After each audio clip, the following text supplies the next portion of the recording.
Hi everyone, it's Valerie from Stampin' with Valerie, and today you can see I have my sewing machine out.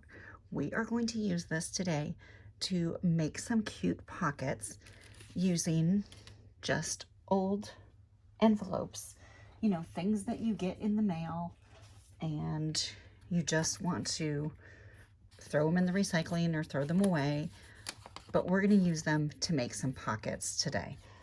So I'm going to quickly show you a couple of examples of some that I've done. Now, this one I just left plain white because it was white all the way through. It didn't have like a background on the inside of the envelopes. So this one is just white, and I'm probably going to end up using it to dye later using tea dyeing or coffee dyeing. But there's the first one, and then I'm going to show you a couple that I've actually sewn before and then did the tea dyeing. This is one that I used folded over the flap. The other part of the envelope was cut off and I made a second pocket with that. But it's fantastic because you just put adhesive on the back of this into your journal, and then you have a nice little pocket that you can add tags into, or little stories or journaling or whatever you want to do. This one, I took the flap off from the envelope and I just roughly ripped it off. I didn't cut it off.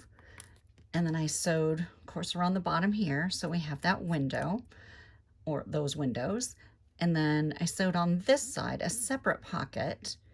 And if I decide to use this in an album, it'll probably go sideways, just because that way you can add things into your pockets this way. And because it being a longer envelope, it would fit into a journal better that way. Or because I went ahead and did two separate seams down this center, I can cut this right down the center and get two pockets later if I want to. So that's a couple of ideas of things that you can do. And today I think we're going to start with a piece of an envelope that I cut off the rest of the envelope, only because I just wanted these two pockets and there was some printed material on the right hand side and I didn't like that. So I just cut it and cut the flap off, sorry. But I don't want this hashtag or crosshatch is what I'm trying to say, crosshatch background on there. So I've cut a piece of cardstock or scrapbook paper or whatever you want to call it to fit in the back there, and I want to sew that in so it has that cute background. I think that's going to be great. But the first thing I want to do before I sew it together is I want to use a 1-inch punch and just cut out that little tab at the front. That does help when you're trying to get things in and out of your pockets if you have that little tab to open up. Now, I am not going to glue this in at all.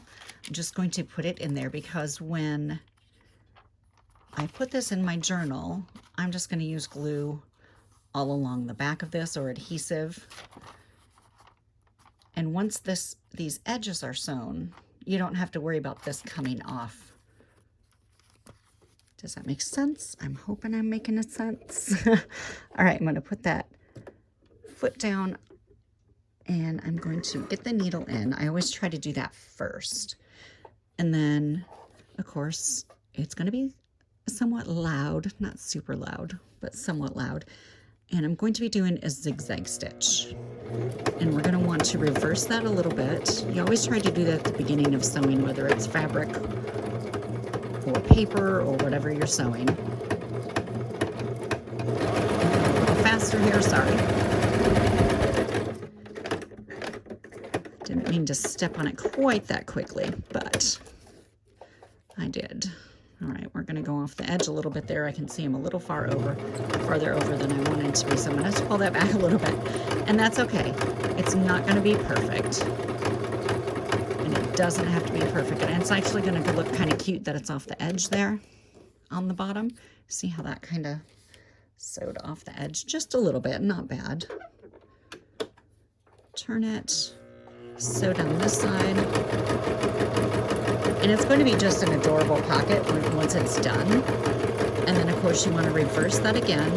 And that just keeps your thread from loosening up, because you do not want your pocket to come apart at any point. And you would do that if you're doing a straight stitch as well. Make sure you get all your strings cut off so you don't have those hanging in your way. And that's pocket number 1. How adorable is that with that paper on the back? And having that extra layer on the back makes your pocket just a little bit stronger too. So there's number 1. Number 2, I want to use, let me find my envelope. This envelope that had a larger window in it. And now you can see it's got all of this writing on here, and I don't want that. So I'm going to flip this. Let me turn it this way so you can see. So this is the front.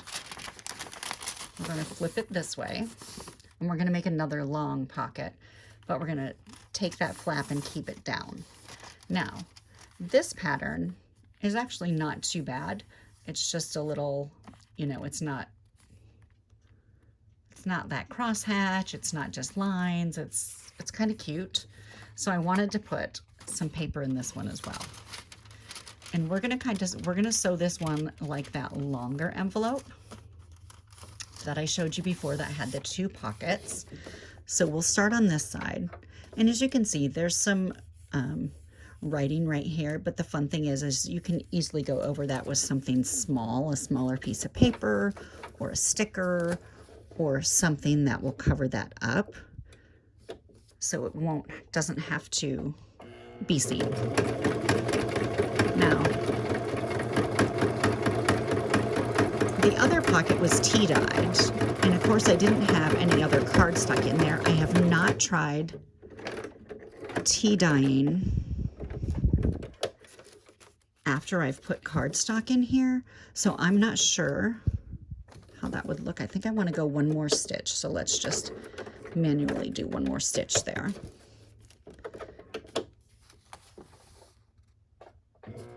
But like I said, I don't know how that would turn out. I don't know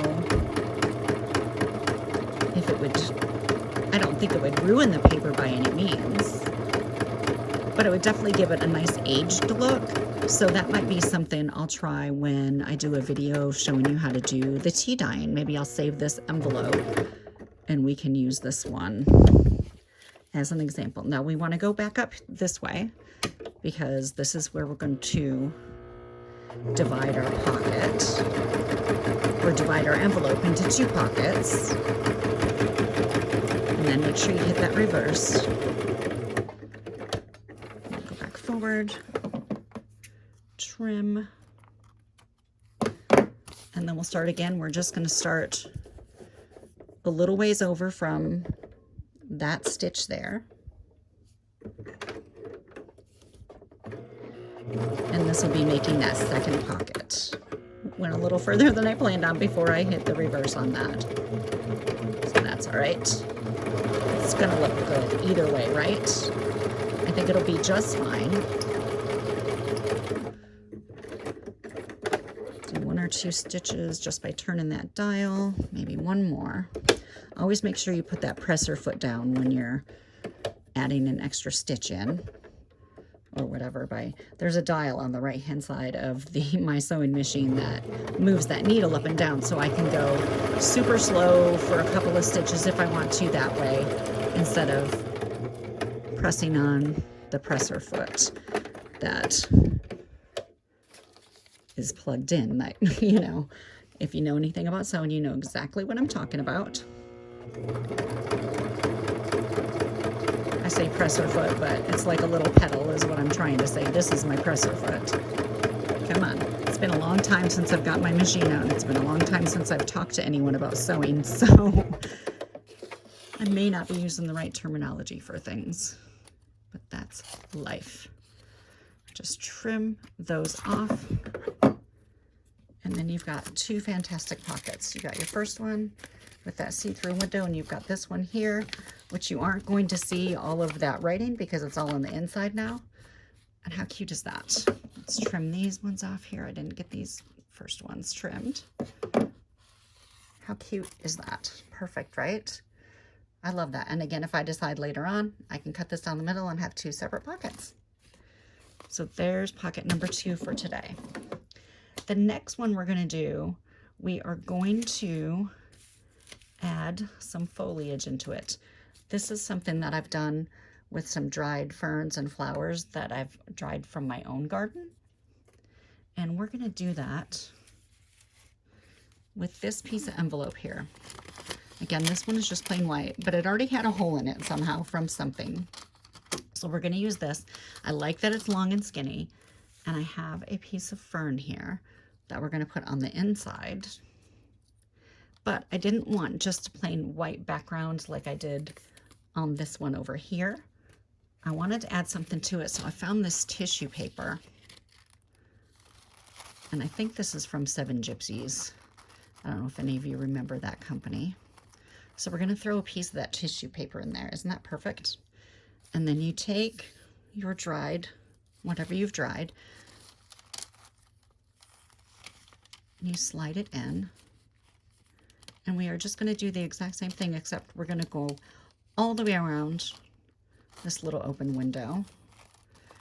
And a little bit of that fern will get sewn in, but then when we get it done, we will cut around everything. And then that makes a fun little embellishment that you can add to your album somewhere. Or you can use it for a tag. You can add it to a gift tag for someone. And it's just super cute. I'll go one more, I think. Perfect. Sew up around the bottom, and then we'll go back up that side.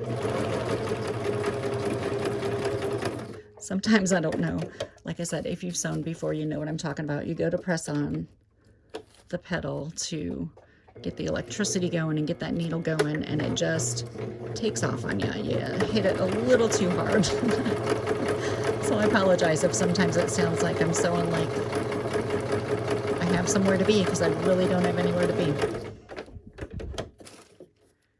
And just pull your threads over so they're out of the way, so you don't get them all twisted.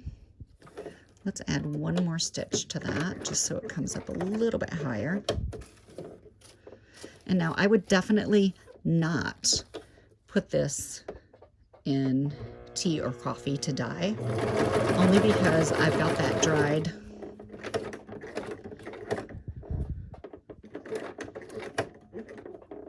fern in there, and then that would just make that all wet and moist, and you'd probably end up with some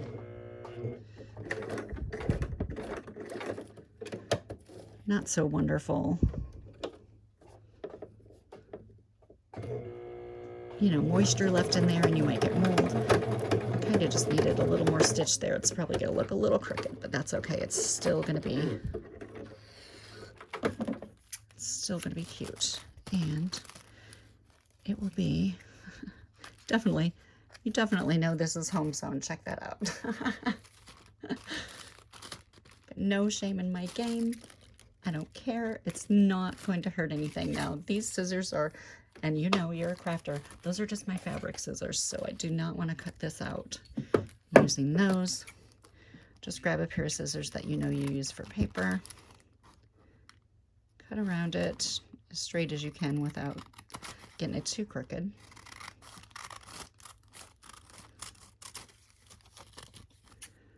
And I'm not even going to worry about cutting this side on the left. I'm just going to leave it with that nice little chunk that's ripped out. I tried to make it somewhat even, so hopefully that doesn't look too shabby. But how cute is that little piece of ephemera? And something you could always stick into one of your pockets too. So that's cute, like that. Now I will show you another envelope that I have. And I love that I've gotten a couple of these in the mail, and they're this craft paper. Now this one, when it got opened, was just kind of ripped open. So I've got this little flap here, and I don't want to sew it closed, but that actually might be kind of cute if then you have this part that opens. It might still be too much of a hindrance, so I'm just going to cut that flap off.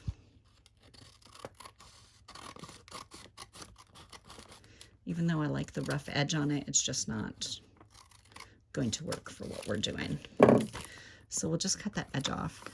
This one, I think we'll sew double again, but then we'll cut it in half when we're done, so we have 2 pockets. Get this other little piece off from here. And I like when they have this stamped piece on here instead of, I mean, I like real stamps too, but sometimes it's fun just having these little pre-stamped pieces on here. Again, we'll just sew it. Same thing that we've been doing. Nothing super fancy about this one.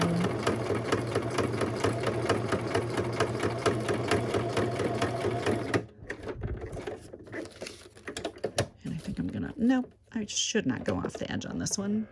Sometimes I just go a little too far.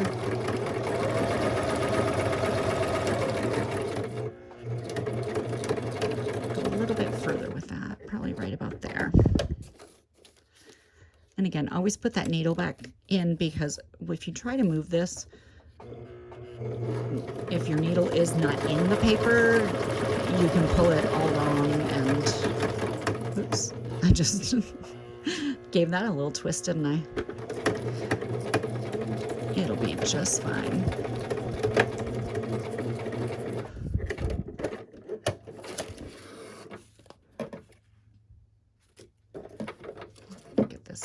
Out of there. Oh, my thread is in there. We don't want it all in there. Let's trim this and just pull this back out. There we go. So that we can start again.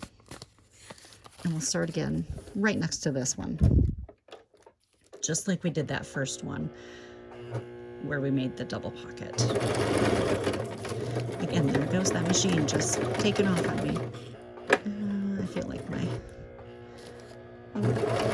Sometimes if the paper is thinner where it was right on that edge where it didn't have a double layer, it kind of gets stuck a little bit, so just be wary of that. And of course, when you go to clean everything out on your machine, sometimes you got a lot of little paper dust in there, but that happens with fabric too. You get that dust and lint from your fabric.